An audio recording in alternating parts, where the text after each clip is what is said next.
awesome to see 61 people, and I'm sure there'll be more people joining. Asane, if you just want to hit record now, that would be great. Thank you. Whoops, I did not mean to move the slide. So my name's Emma Schlaze. I'm the Deputy Director here at Silicon Valley Bike Coalition.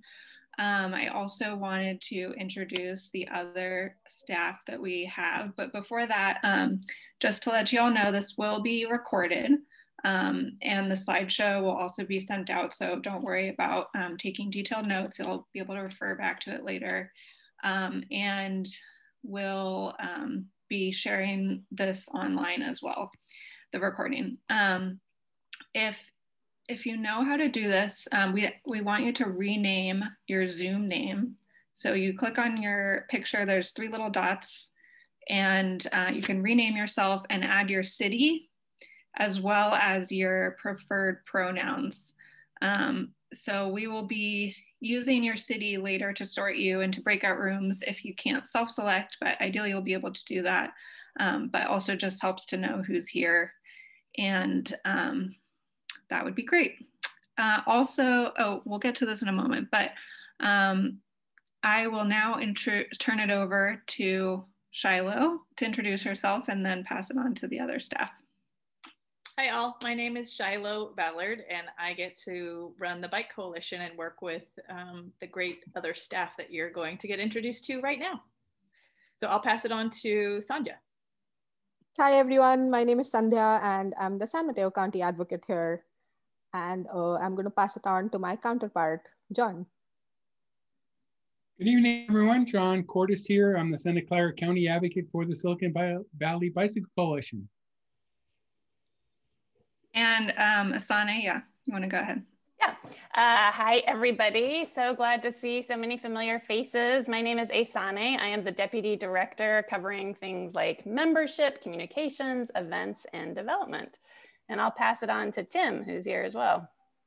Yeah, I'm here, but I'm actually here in my volunteer capacity as a Senegal BPAC, but I do run events for Silicon Valley Bicycle Coalition. Hello, people. And I don't think there's any other staff here, but are there? Okay, I think we have like half of our staff here tonight, so that's pretty awesome. And now I will turn it over to Sandhya to kick off our presentation. Okay, so here we go. Hi again, everyone. And I'd like to start off again with a big thank you to all of you for making time today from your busy schedules. And each and every one of you are important pillars for improving bike safety in the area, because it is you and you all together who form this bike movement. Next slide.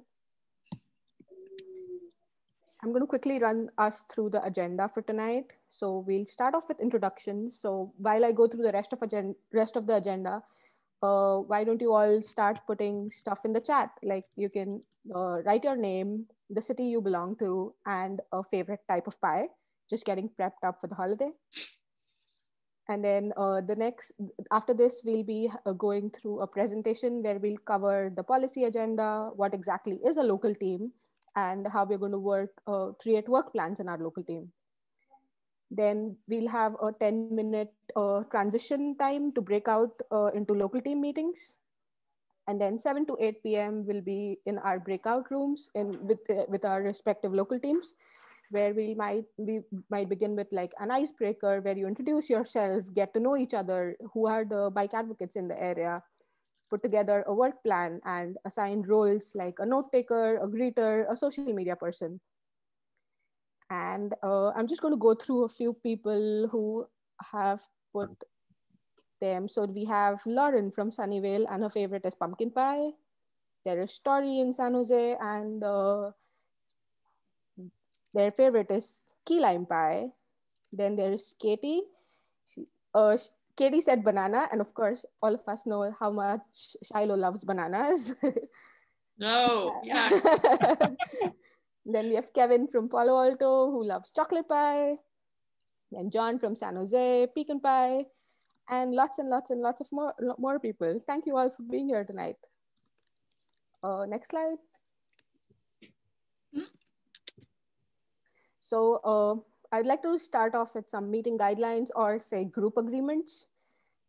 which I hope everyone will take care of, especially when we are in the breakout rooms. So first and foremost is make space, take space. So be aware of how much time you're talking versus listening so that everybody gets a chance to speak and everybody can participate. Be respectful of one another and our differences. Everyone may not agree to a certain point, and that's totally fine. Don't interrupt, let people finish off, and then you can put up your point, or you can use the raise hand button. Try to stay on topic so that we don't waver a lot here and there, and assume good intent. We're all here for the same cause, so I'm sure everyone has same opinions. Next slide. Zoom basics. Emma has already gone over this, but I'm just going to offer the people who've just joined us. Please rename yourself to include your city and preferred pronouns. We'll be using your city name later so that we can move you into your city breakout. Feel free to ask questions via chat. We'll be monitoring the chat and we'll see to it that your question is answered. If not right now, maybe we reach out to you later. And please stay muted until the breakout sessions. Next slide. So about SVBC, I'm going to assume that all of you here already know about SVBC, but to give you a quick glance, Silicon Valley Bicycle Coalition is a member-based nonprofit organization advocating for better bicycling and better bicycling infrastructure and policies in San Mateo and Santa Clara counties. Our goal is to get 10% of trips by bike by 2025, and we rely on all of you to achieve this goal. Next slide. We cautiously try to imbibe diversity, equity, and inclusion in all our work. We have an internal as well as an external DEI committee to monitor our work and guide us around how we can be more equitable and inclusive in different capacities.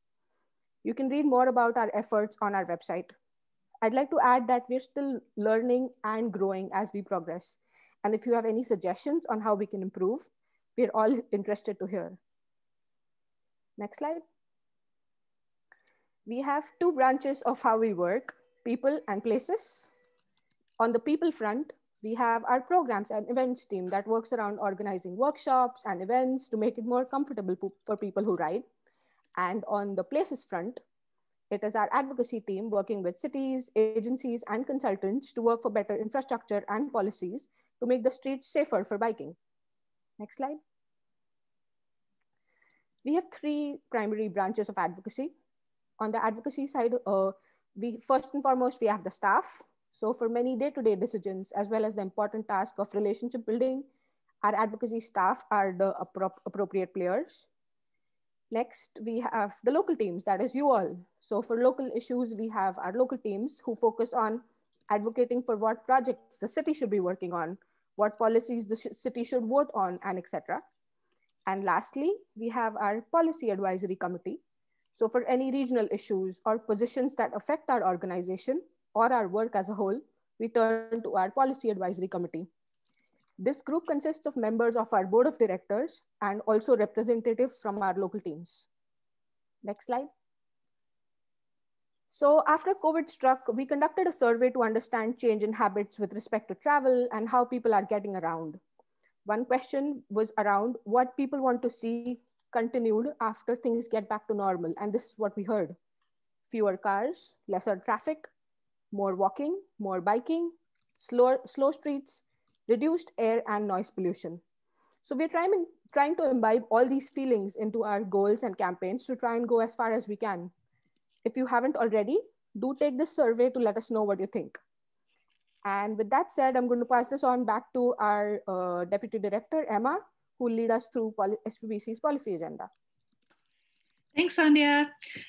So this is our policy agenda. We sent this out in the materials yesterday. It's also on our website, which the link is there. And just for everything that we're sharing tonight, it might be a lot of information, but everything's on our website under the Better Biking tab. So if you get lost or confused, just go there. We're trying to put all of our resources there in an easily organized way.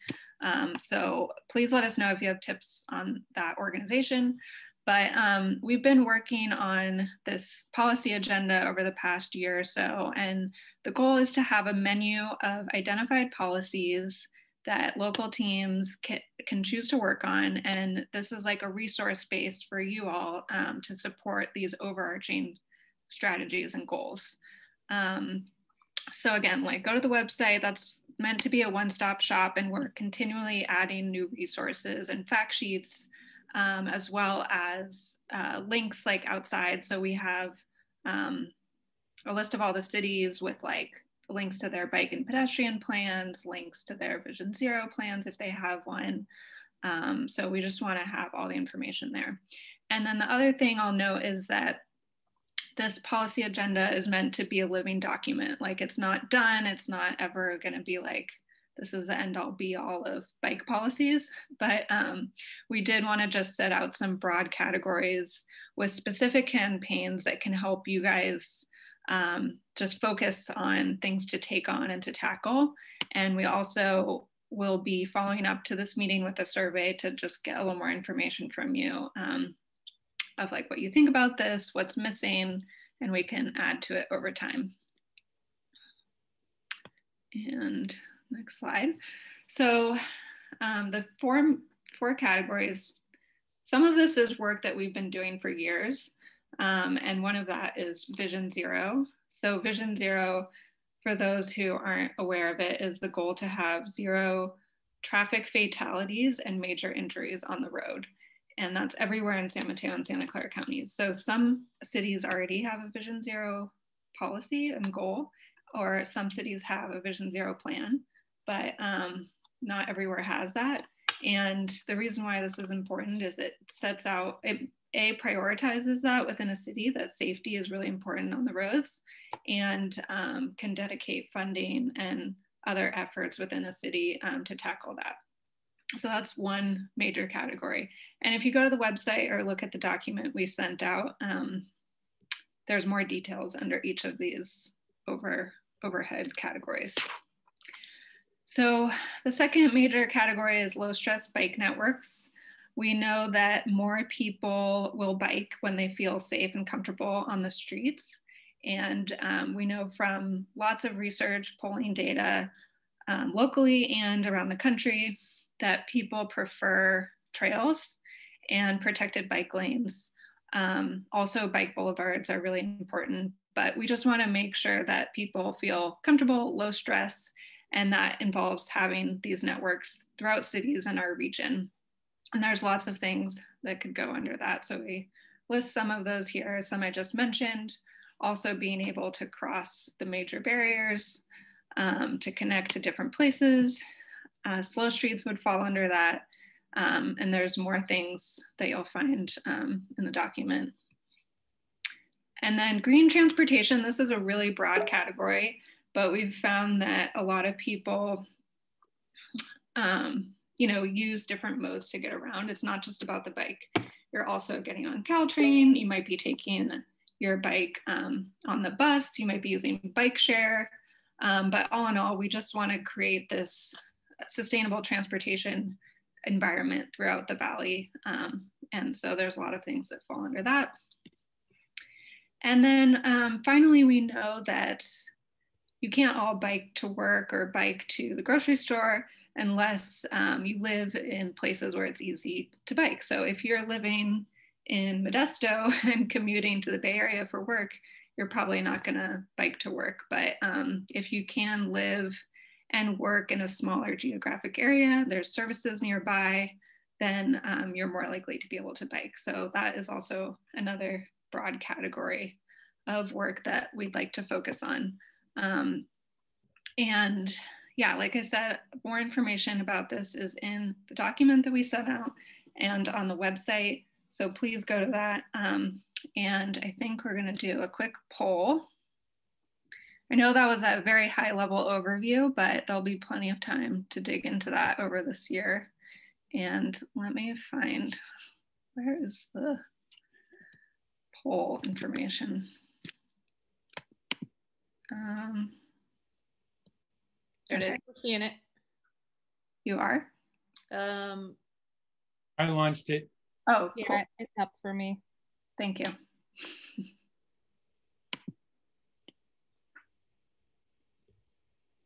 I'm seeing it real time adjust. Is everybody else seeing that? Oh, because you're a co-host. Oh.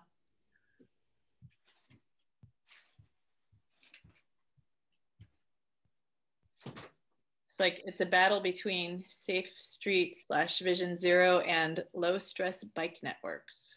The low stress bike network is pulling ahead. Right, we're going to give it just a couple more seconds.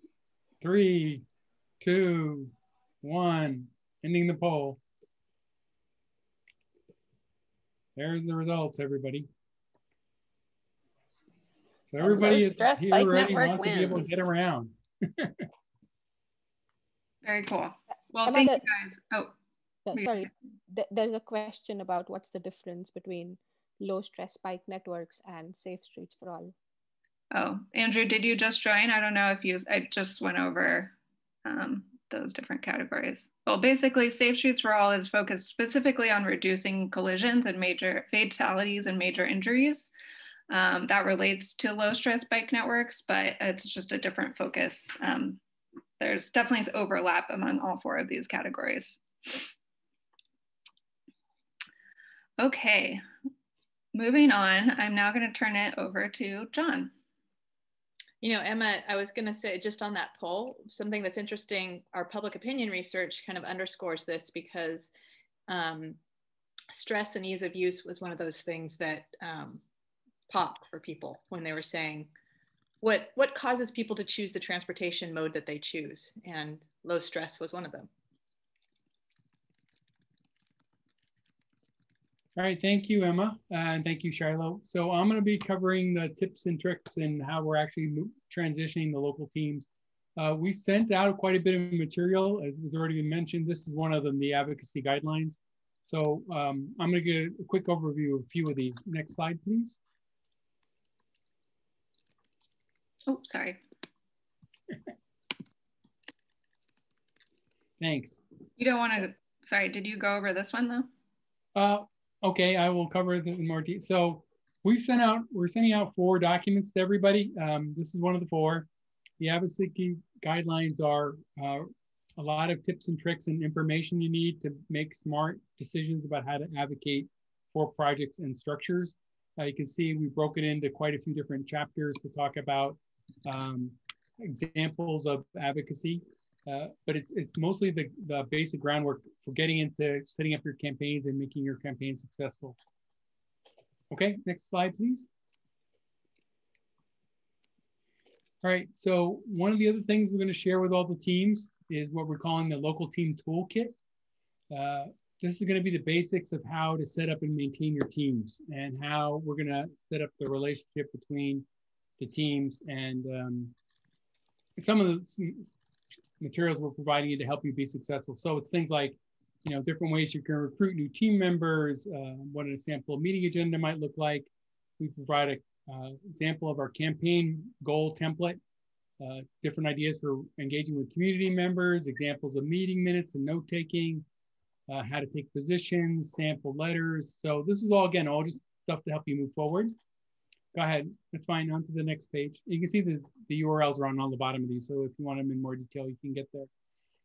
This is a new topic, so this is something we've talked about before, but we're trying to come up with a more structured and clearer relationship between what SVBC does and what the teams do. So we've kind of created a document we're calling the team charter that's gone out, and it's all about, you know, how we recommend teams be successful. We're all in this to help you be successful. We're focusing much more now on organizing and helping the local teams be successful instead of trying to lead our own initiatives. So we're going to be the resource to help back up all the teams, and so we want to make it clear like how we think the teams can be effective, and how we can help you with that. So the first set of the document is just the recommendations and expectations for the team. And then the second part is all about what we can help you with. So what else SVBC can do to help with outreach, how we can help with promotions, how we can help you organize your team and do administration, what information technology resources we provide, what equipment we can loan you. So that's, you know, all about how we can help as a symbiotic relationship between the teams and us to be very successful for both of us. On the team's role part, we're trying to make it more clear that, you know, you're the most powerful part of the bike movement. We are so dependent on volunteers to make change happen. So we want to just be really clear about that. And part of that is understanding the charter, so we have a clear understanding of how we can help each other. We'd like to see more teams focusing on organizing and plan to act. So we've had some teams aren't very effective at actually committing to doing something. So we'd like to help the teams get more action oriented and lead forward going that way. And all these teams are volunteers, so we want you to have fun. And we even have suggestions for how to do that. Next slide, please. So this is about the IT resources we're providing. So for every team, we're going to get a Google Drive folder. We're going to add whoever we need to as far as having access for read and write. And each folder, we put examples of what a team work plan should look like, what an agenda should look like, what draft minutes should look like. We have surveys if you want to do a survey for your team. It's special for your team. Just know that these resources are there for you, and anything else that's kind of a Google IT tool, we can help you do polling, we can help you use scheduling tools for figuring out meetings, that kind of thing. Next, please. So tonight, later on, we're hoping that everybody's going to have time to dive into their local team work plan, which is a work plan is a document you create to help you figure out how you're going to accomplish something. It's a way of breaking down a big job into little steps that are digestible. So I have one simple example in here. This I kind of threw in for the Santa Clara team. So this is, we want goals to be measurable. So grow the team is in here in red to show you that that's not what the kind of goal we're looking for. We're trying to say what we'd like to see as a good goal for a team would be grow the team by 20 new members by the end of the year. Okay, so that's goals are measurable, specific, and time bound, right? And anybody can tell you at the end of the year whether you did it or not, when you hope to accomplish it. Then there's 2 levels below the goal, which is what strategies are you going to employ to get there. So here, Santa Clara team, I propose for them, well, we're going to pitch a team overview to 5 neighborhood associations, right? And then you get down to the real nuts and bolts of the individual tactics. So to make this happen, we got John over here who's going to set up a meeting with the Old Quad Neighborhood Association, and Gabby's going to set up a meeting with the Wilson High School PTA and the dates when they're going to do that. So this is all about trying to break a big thing, like how we're going to accomplish this goal, down into small enough bites that you can actually make progress on it on a regular basis. It's a basic tool of project management. We're here to help train people on how to use project management tools, whatever it takes to help the teams be successful. All right, next.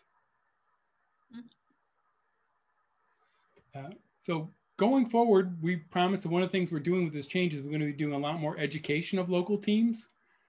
So we're going to have a monthly education topic now, which is going to be, I think, wonderful for everybody that calls in and signs in, and will also help grow the teams. We're counting on the fact that people come to these education topics and then hope they stick around to go to the team meetings. So in January, we're going to talk about techniques for building your local team, how to organize, how to promote yourselves. February, we're going to talk about the city budget process. This is where the rubber hits the road in every city. This is where you get your bike projects funded. So everybody's going to have to learn how to deal with the city budget and how to go talk to council members about, I want to spend X dollars on project 151092. Because if you wait until the draft budget comes out in May, it's too late. All the decisions have been made, it's almost impossible to change a budget once the draft budget comes out, which is usually in May. And then the final budget is approved in June. We're going to talk about advocacy. People always like to hear success stories and what worked and what didn't work. So we have quite a few of those, and we put up 4 of those videos last year. Bike plans. This is on both sides. Some cities are getting ready to write a bike plan. Some people are asking us, how do I implement my bike plan? So we're going to cover all kinds of things related to the bike plan in April. In May, every city's got a bicycle and pedestrian advisory commission or some organization that does the kind of same thing in their city. So we're going to talk about how to work with your BPACs and how to help your BPACs to be effective. And quite a number of our teams, we have BPAC members on the local team as well as on the BPAC, and that creates a really strong bond between the two organizations. We're also open to, and then in a follow-up survey, we're going to be asking you for other topics. Right, so if you have other ideas, things you want to hear about, we'll do that there. Next, please. We're like way ahead of time. All right, you are the bike movement. So again, this is all about us empowering you. We want to help you be successful. We want to help you move forward. You're the engine, and we're just going to kind of grease the wheels as best as we can. Next, please. So we need members like you. Join today if you haven't already joined. Encourage your friends to join.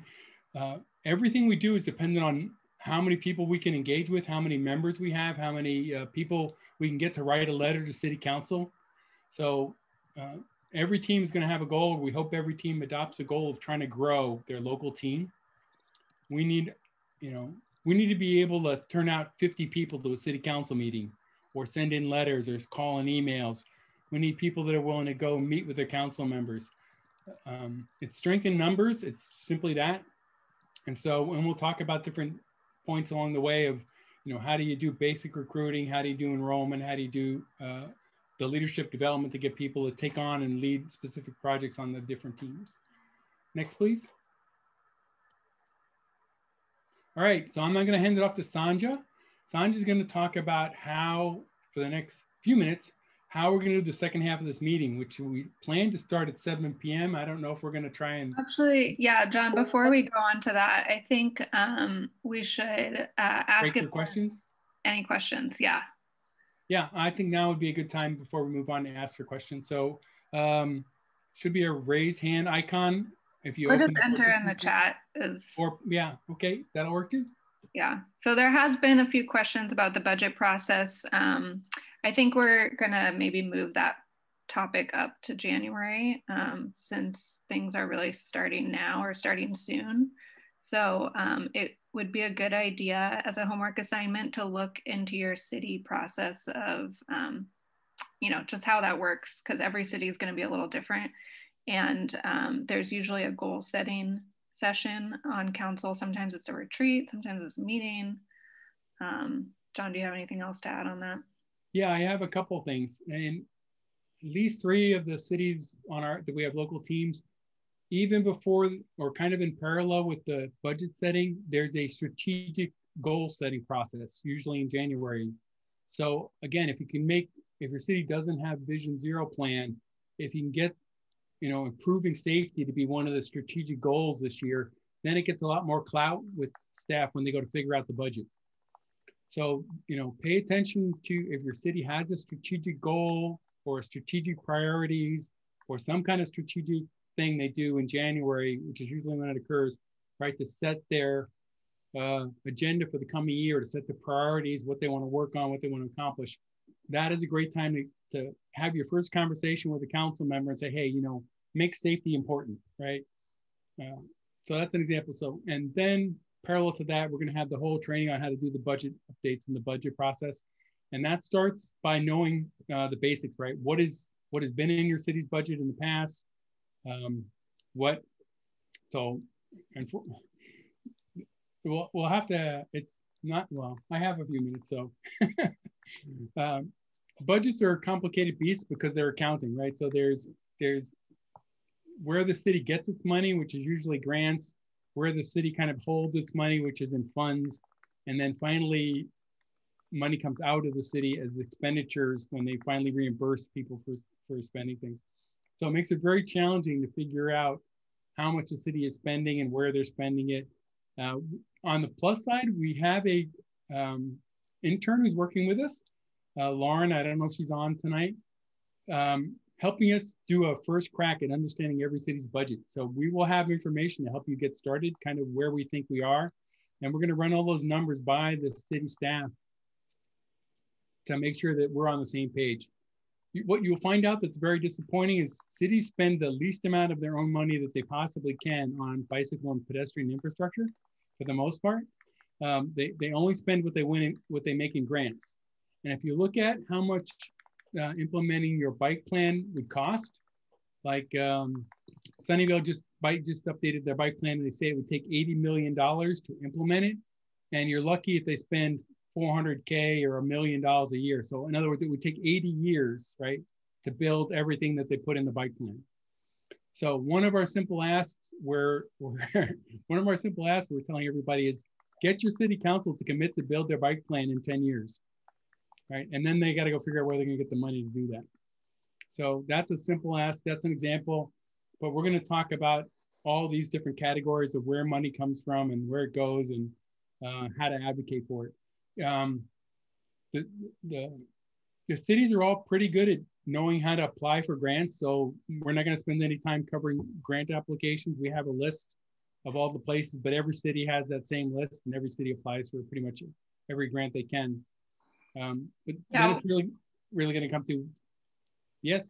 Well, I was just going to add that one of the resources we'll be adding in the next week or so that with like all the funding opportunities that cities can apply for. But John is right that many of them know about this, but at least it helps you guys when you're talking to cities and just to have them on your radar that there are a lot of grant programs for cities to build bike and pedestrian projects. Yeah. There's a couple other questions in the chat that kind of have been answered, but I just want to cover them. Okay. So Diane asked if we'd be working with BPACs. Yeah, so almost every city has a BPAC. That's another resource on our website. You can go and find out like what the website for your city's BPAC. And we absolutely want you, subscribe to those meeting agendas, attend meetings. Those are your people and you should be working together. But the roles are definitely different. You guys are public advocates and BPAC members are also advocates, but have a specific role in advising the city. And then another question was that our goal is to have 10% of trips by bike by 2025 across both counties. The percentage now depends on how you measure it, but the average is about 1%, I would say. There's definitely cities like Palo Alto, Menlo Park, Redwood City, and Mountain View are all like 5 to 10%. So there's cities that are doing better than others, but on average, it's pretty low. Any other questions? Yeah, there's another question from Virginia.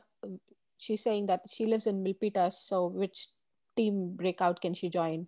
So basically there'll be people who are not from any particular city, and we have 9 local teams so far, so we may not be able to cover all the cities. So you could either join a city that you work or ride along, or maybe just a neighboring city which you are most interested in, and hopefully get inspired and start or kick off a local team in your city.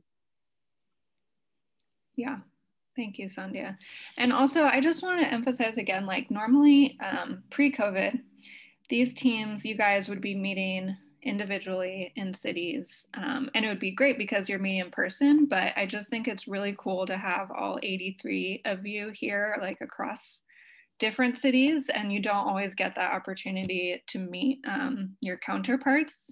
So we definitely want to take advantage of that over the year too, and have like the teams present on what they're working on, and maybe have like mix up the groups a little bit by projects. Like someone had suggested doing an El Camino group one night, or just like sharing among each other. So please like take the opportunity to meet other people and other teams and share information that way. Yeah.